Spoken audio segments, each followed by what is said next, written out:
With these temperatures, I don't know if people who don't live in these temperatures don't really know how cold it is, because I stand here and talk like everything's normal, but things are very, very cold. It's hard just to stay alive. And this is Red, and he hasn't been here, I don't know how long, or at least it's the first time I've seen him in days. I was starting to worry about him, but I knew, people just can't get here. And when they do, they don't come every day. They come, I think, when they can, if they can, and try to sustain until the next time they can. So I worry about brown feet because I don't see him very much, but I'm trying not to worry and tell myself, he'll make it through all this and then things will go back to normal again. The temperatures just change everything. It's not like fun, like S-curve, we don't sit there and throw the ball. Look at this guy. We don't sit there and throw the ball because it's more like just get him the nut. And also I don't want to risk his hand. Like if it's so brittle cold, I don't know if their bones get more brittle, and sometimes we miss and it'll hit his hand or something, and I don't want to break his wrist. It's just too cold to risk injury. It's too cold for anything. So we just try to get through it, and then basically we'll do a head count when the temperatures are something dealable and people can make it here again. He's Red though. He's Red, and I'm so happy about that. I'm not sure where he lives, but it's not right around here. And same with brown feet. I don't know where he lives. He lives in the opposite direction as Red, but I don't know how many houses away or which house. So every once in a while, I feel like he's sleeping in the back, like where he grew up with two-pack, but it's rare.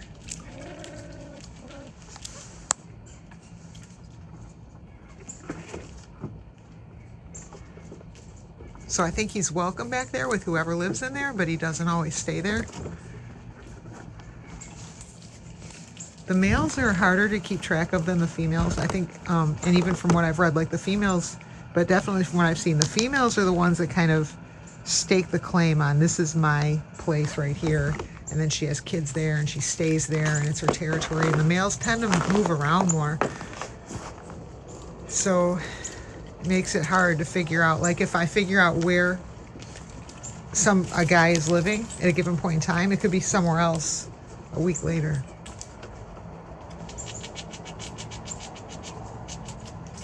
And then that dictates how often they can get here, especially in the cold and in the snow. I hate to even say this, but I saw a hawk take someone in the snow yesterday because the squirrels just can't move in the snow like they need to. I mean, it's hard enough to get away from a hawk. And then they just land on them and they push them down. I don't even want to talk about it. It's horrible. Anyway, I'm glad Red's here. It was either a gray bird or a gray squirrel that the hawk had in it. It has been at least 20 minutes. I've been maybe a half hour. Red is still here eating.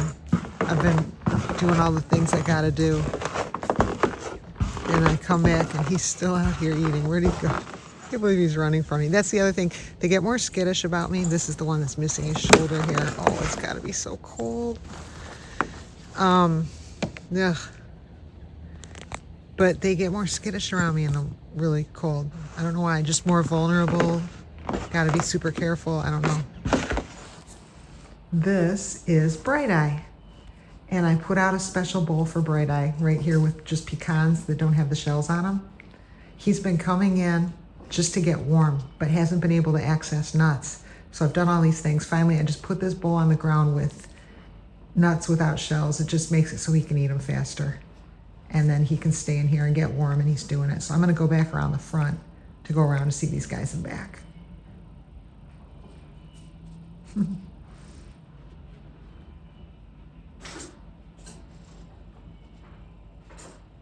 I think that was Red. These guys are shy. Okay, so I'm gonna go around. I see Floppy out there too. I think everyone, no, that's not Floppy. Thought it was Floppy. All right, I'm gonna go around. Meanwhile, this guy can warm right up just where we all want him to be, finally. Because I see so very little of her and there's so little video of her, because of that, this is Rover. She's still around. It's just, like I was saying earlier, everything's different with the cold. This is a video. Would have been a video of a squirrel eating ice, but the camera took too long to figure out. Check out the snow caves. Like the path in is totally worn. And then there's bird tracks all over the top of it. Squirrel tracks on that one. There's the end of that one.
is bright eyes.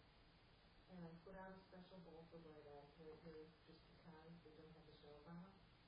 He's been coming in just to get warm, but hasn't been able to access nuts. So I've done all these things. Finally, I just put this bowl on the ground with nuts without shells. It just makes it so easy.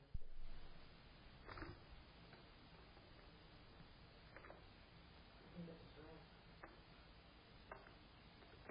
There's a shell. Okay, so I'm going to go around and be sloppy out there too. No, there's not sloppy. So it's sloppy. Alright, I'm going to go around. Come on, okay. Just one right up. Just where we all wanted to be, finally.